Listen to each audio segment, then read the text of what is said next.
Mesdames, Messieurs, dans la nuit du 23 au 24 septembre 2024, un peu après 1h du matin, l'ancien ministre des Sports, M. Ozat Komeki, a été interpellé au moment où il transmettait 6 sacs remplis de billets de banque au commandant de la garde républicaine. Des premières investigations. Il apparaît que le commandant de la garde républicaine, ayant en charge la sécurité du chef de l'État, a été entrepris par le ministre Ozat Komeki pour son propre compte et pour le compte de M. Olivier Bocor, à l'effet d'opérer par la force un coup d'État dans la journée du 27 septembre 2024.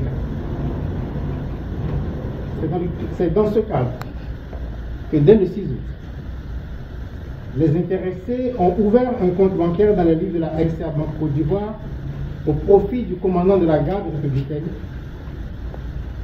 Et la preuve de l'ouverture du compte a été transmise aux bénéficiaires avec un solde initial de francs CFA 105 millions.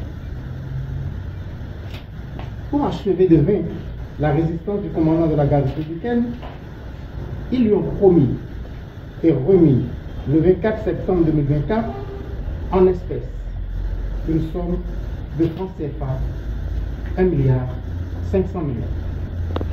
Et cette somme est décomptée en 129 lots de 10 millions constitués de billets de 10 000 francs et 42 lots de 5 millions constitués de billets de 5 000 francs.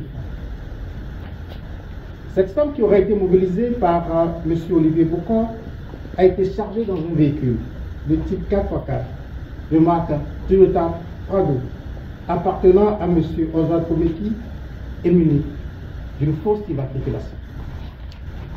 C'est à l'occasion de la remise du dit véhicule et de la somme de 1,5 milliard de francs CFA que la brigade criminelle a procédé à l'interpellation de M. Ozat Komeki et du commandant de la garde républicaine.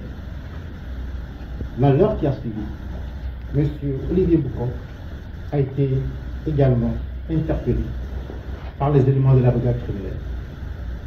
L'enquête en cours s'attelle à identifier toutes les personnes impliquées dans cette affaire.